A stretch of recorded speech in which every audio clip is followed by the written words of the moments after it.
What is up, my people? Mi gente, how we doing today? Let's talk boxing. Um, I was listening to some interviews with Canelo Alvarez, and you know, and also looking at some fights that happened. Ortiz versus um Boyachuk, and and the whole Terrence Crawford thing. Who is Terrence Crawford gonna fight next? Berlanga talking shit. People in general just talking shit. People also left and right just just you could kind of see the landscape just changing a little bit in boxing, and I like it because it it it shows that there's things to talk about, and it's just exciting, to see things happen that you wouldn't necessarily think would happen. But let's get started now. People are making a big deal of Canelo Alvarez talking about two things in particular in these interviews that he's been doing. And the one thing that I notice is that Canelo Alvarez is getting a lot of these interviews that are clearly connections to Al Heyman. He's moving now in circles where you could tell that these were hookups. From my point of view, they're hookups that Al Heyman made, because it's not necessarily things that you see Canelo Alvarez talk in these circles, or speak to these um, influencers, because they're also influencers as well in their own right. Um, and it just goes to show that Al Heyman does have pull. He does have certain level of influence in certain communities, and you see him in a lot of these podcasts, that he usually is not in. And I could see from those interviews who he's getting, pull from. In my opinion, it's Al Heyman and the PBC. Now, like I said before, Al Heyman and the PBC has always been shady to me. They've always been, what can I say? They've always been shady to me, and they keep their fighters protected, and they keep almost hidden away, especially if they know they can make money off of them, like Tank Davis, and who else they got?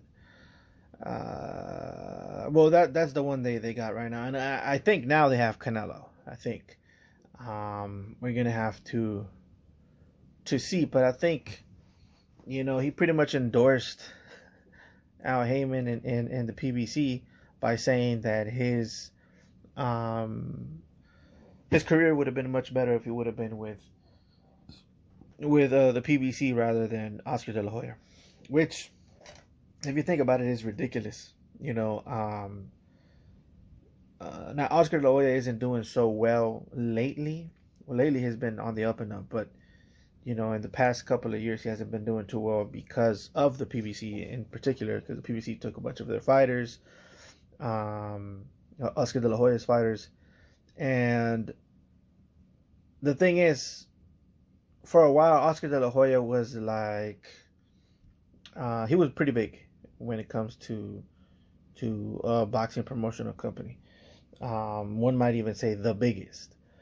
And the PBC kind of took a lot of their stablemates, um, and their fighters, and then Golden Boy just kind of went down ship from there. Now they only have a couple of fighters that they're promoting, but they're still really good at it.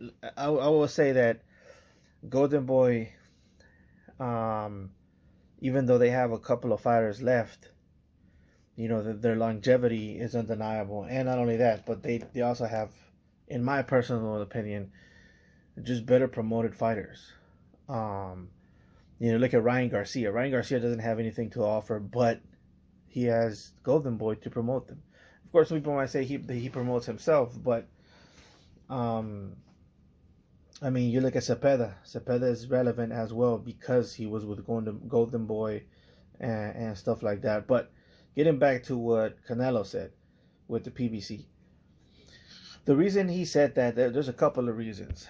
One of the reasons is Turki Al Sheikh and the alliances that he's making with it seems like Oscar De La Hoya, Terence Crawford, um, and the guys in the zone, Eddie Hearn and stuff like that. And he sees that, and he wants to go the opposite route. And the only person that has the opposite route is Al Heyman, and the PBC. That's pretty much the only guy he could ally himself with, in order to take a stand from his perspective against Turki Al Sheikh. Do I think that that's smart? Not necessarily, but I get why he's doing it because, like I said in another video, the way Turki Al Sheikh kind of talked to Canelo is not necessarily if I was Canelo and somebody talked to me the way Turki Al Sheikh talked to me, and I see that he's aligning himself with Terence Crawford, and he's trying to make fights for him in particular, and knowing how Terence Crawford is and how he works in the past, where he gets most of the time he gets into fights where he has the advantages. I know that it would be a mistake for me personally to take a fight in a place where it's not going to be neutral with Turki Al Sheikh. And now you have two choices. You either go with somewhere where it's like foreign ground or the belly of the beast. If you go with Turki Al Sheikh, simply because he's allied himself with these factions, not because Turki Al Sheikh is evil or anything like that. It's just because, just the way it looks, the way he's talking to Canelo, and the way the negotiations are going to go down. It's going to be either equal or Canelo's not going to be the A side. So the option is either go with Turki and make a deal with him and Terence Crawford and get probably the short end of the stick, or stay with the PBC and let the PBC treat you like they treat Tank. And basically that just means that you're going to be protected. You're going to fight certain fights that not necessarily the best fighters, but that's what I feel Canelo's doing. He's doing the smart thing, but at the same time he's not doing necessarily the best thing for the fans. And that's really what you gotta look at. The other thing you gotta look at is, because Canelo also mentioned that the reason he's not fighting Benavidez was because he's a good fighter and he's a big fighter and he's a risk. That is kind of what he said pretty much in one of these interviews. So basically he's saying he doesn't want to fight him, and he's asking for a lot of money because he feels like it's a hard fight, which in my opinion is fine. I mean, there's been fighters before in the history of boxing that have ducked fighters straight up, just said that guy's too big. The thing about Canelo is that you got to understand is that everybody he fights is too big for him. Everybody. That's what you got to understand. He's been fighting bigger fighters for his entire career. So it's just crazy to me to hear people take this interview, what he said in this interview, and be like, and say like, he's a bitch for not wanting Benavidez because he said he's a risk. Bro, he's being honest, and he's like 5'8" or 5'7". That's what you gotta understand, bro. You gotta please open your mind. I know some of you ain't never been in a fight before, but like 5'7", going up against these guys who are 6 feet tall, who are 5'11" and more probably, it's just crazy. And he's pretty much just saying, okay, I'll fight these guys or whatever, but Benavidez is a bit of a risk. I'm gonna need more than that. That's all he's saying. I'm gonna need a little bit more because it's a bit of a risk. I'm already small, guys. I'm 5'7". Can you get that around your heads that I'm not a big guy? I haven't been fighting in my weight class for a long time. Terence Crawford is the same size as Canelo, probably bigger. All of these guys that want to fight Canelo, all of them are bigger than him. All of them. And Canelo's the only one that tried to fight bigger opponents than him. Everybody else is punching down, including Benavidez, including Terence Crawford. Terence Crawford's weight just came back from from his fight against Madrimov. And guess who came in bigger in that fight? Guess who was the bigger man in that fight? Terence Crawford. And I've been saying that for a long time. You can go look at my videos if you want. It's not going to be that many. It's just the last 2 or 3 videos that I've been talking about Terence Crawford. Terence Crawford's been fighting down. And the fact that Terence Crawford is a hypocrite and saying that Canelo's the one that's fighting smaller fighters is crazy to me. And it's very ironic coming from Terence Crawford, a guy who fought Gamboa, a midget, a guy who fought Amir Khan after Canelo did, by the way, older and more beat up than Canelo fought him. But nobody says shit about that. And by the way, low blow knockout. So that's another one.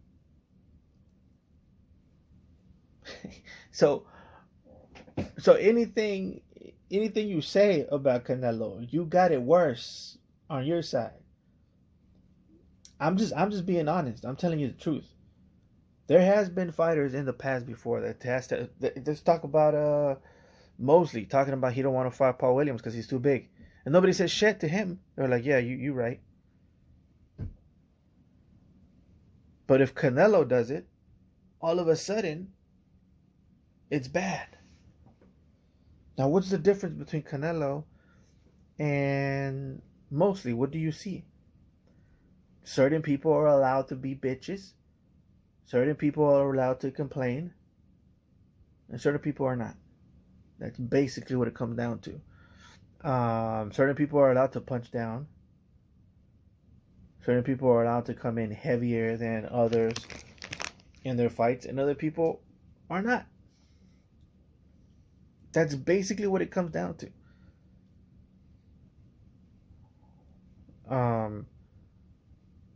And when it comes to Terence Crawford, and who he's going to fight next,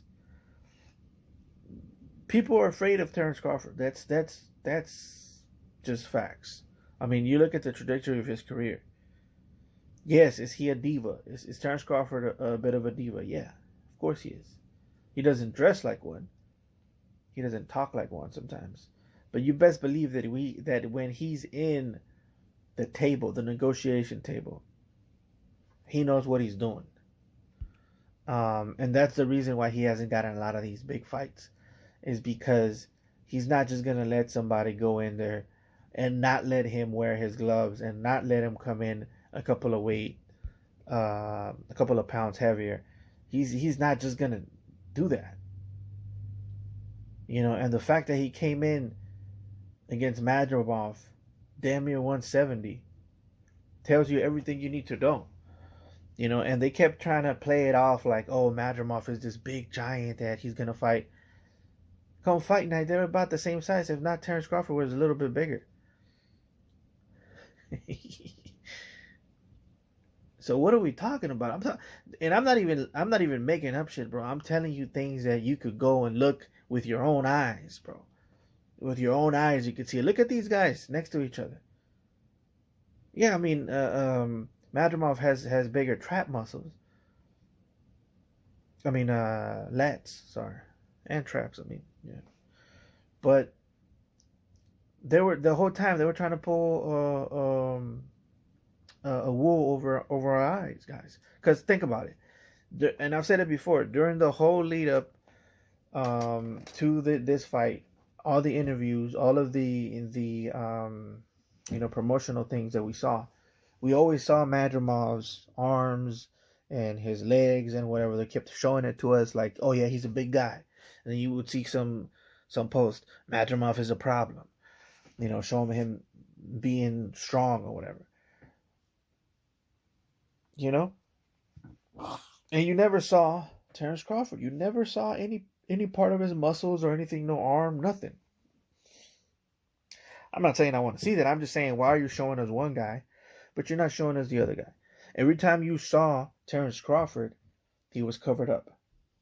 Now, the reason they do that is for two reasons. Number one, either Terrence Crawford was having a hard time cutting weight. That could be the case because you got to understand it is summer in California with where they were doing most of this training, most of this camp. So for him to be in sweats, for Terrence Crawford to be in sweats all of the time, in hoodies, cotton, it's crazy to me. Unless he's having trouble losing weight.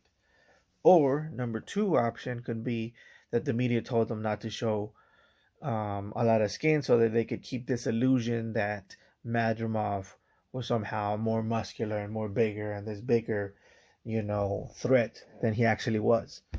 And listen, it wasn't just size. Okay, it was a chess match in there, and Terrence Crawford was just better at it. All of this stuff that I'm adding to the situation doesn't mean that that's the only reason Terrence Crawford has been winning. That's not the case. But what I am saying is the way Terrence Crawford fights is the way he maneuvers himself in the negotiation table. Is the same thing he's doing. And the same thing he's doing right now. He actually does think that he could beat Canelo Alvarez because he's getting up there in age. He can't make the weights anymore. He's probably taking something. I mean, I know a lot of you guys don't want me to say that this guy is on something, but he probably is. Listen, I follow patterns and I look at patterns and I try to make decisions off of that. And when I see that he's working with the same people as Boots, he's working with the same people as Devin Haney, and both of these guys, all three of these guys that I just mentioned, Boots, Terrence Crawford, and Devin Haney, they come in on Fight Night blown up. I'm talking like crazy weight. And then you start seeing a pattern. And then, and I'm not saying I have like a detective mind or anything like that, but you got to look at the guy who's behind that. And why are they pushing these types of fighters? Okay, that's it. You got to think about it. You got to use your brains. Okay, and boxing influences certain people.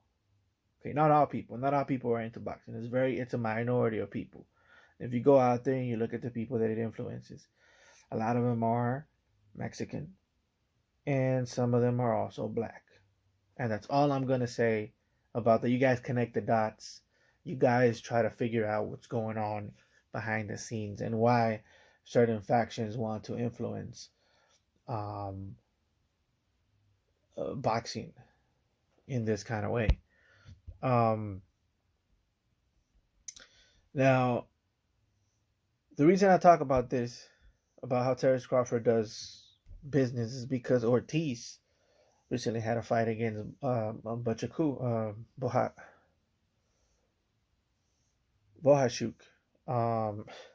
Jesus. Again, Bohachuk versus Ortiz. And in that fight, guys, a lot of people think that Bohachuk won. I understand that. Okay. But I want to get to something that's more important. After the fight, before the fight, Oscar De La Hoya, who is the promoter of Ortiz, said that he was willing to make a fight between Terrence Crawford and Ortiz. And that he was willing to make a fight against Cepeda and what's his name? Shakur. Okay, and then you could see a theme forming here. Okay, you could see a theme forming here. Now, does it make money? Of course, it makes money, but it also does something else. But I'm not gonna get into that. But okay. But then after the fight, Ortiz was like, you know what? I'm gonna fight the winner of Spence versus Fundora instead. Now, thinking about that, Where is Spence? Spence is over there making out with dolphins and going to PTA meetings. He's not even thinking about fighting, bro. He's not even thinking about it. So I don't understand why Ortiz is even talking about that fight. You know, the guy that's in front of you right now that you can fight is Terrence Crawford. And you're not going to get any better. After watching this fight against Boschnick and watching Ortiz fight Boschnick, watching the immaturity of the way he boxes, I realized that Ortiz, well, I've been knowing that, but now I really know it. Ortiz have been fighting a bunch of fake fights. Once he starts getting some good fights, some real fights, with the zone again, then you start seeing that he's been getting fixed fights for a long time with Oscar De La Hoya, and all of the Americans do that, including the PBC and Bob Arum.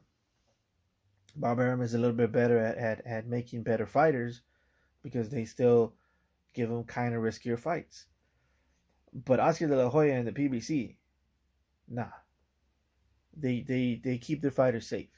That's why when they go to the zone, they have such a hard time. And to be fair, even Terrence Crawford had a hard time with Madrimov. Everybody does, because these are real fights, like I said before. These are actual real challenges for these fighters. But you start realizing that the immaturity in Ortiz's game plan and Ortiz's mentality when it comes to boxing, he's gonna get destroyed by Terrence Crawford. And not just Terrence Crawford. There's a lot of guys out there that can beat Ortiz, in my personal opinion. This thing that I saw against Boschnick is not good. Okay, win, lose, or draw. That's not the important thing. Because I know some people think Boschnick won, some people think Ortiz won. I personally think that it was more of a draw, you know, and people are very passionate about it, and I understand that. You look at the CompuBox numbers, though. Ortiz did get most of the power punches, and he did land more in general. Okay, so there you go. And Boschnick's plan was to keep his high guard up, to be cold, not do too much movement, not get into any kind of rhythms or grooves or swags. You know, just be very cold and methodical and trot forward, right? And whatever openings he got, he'll take them. That's pretty much the game plan. So that's probably why he wasn't scoring that many points on CompuBox. And Ortiz was punching everything. He wasn't even trying to open Boschnick up. He was punching everything. He was punching arms. He was punching, which is fine if you have crazy power and if you know where to punch exactly. But if you're just throwing, you know, and hitting gloves and all kinds of crazy stuff, you're being a brute. You're not being a boxer. You're not being an educated boxer. He goes out there in the fourth round. Ortiz goes out there in the first round, and he starts adapting this style that I've never seen before from him. Personally, I've never seen him flick the jab. I've never seen him get in this swaggy style of boxing that he was doing. And he gets knocked down in the first round. Right? Word of advice to people out there: if you don't know what you're dealing with,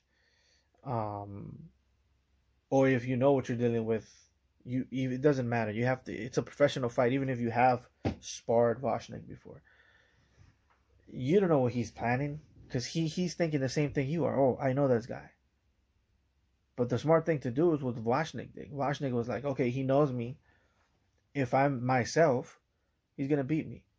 But if I'm just still, you know, no swag, no rhythm, and just stay in front of him and trot slowly, he's not gonna know what to do. Right? And that's kind of what happened during the fight. Ortiz didn't know what was in front of him. He's like, this is not the guy I know. He was way too relaxed in there in the first round. He got caught. Then he got mad. He was like, oh, what I have to do here is pick it up. No, you don't have to pick it up. You have to approach it differently, because your approach is all wrong. Your approach was all wrong for this fight.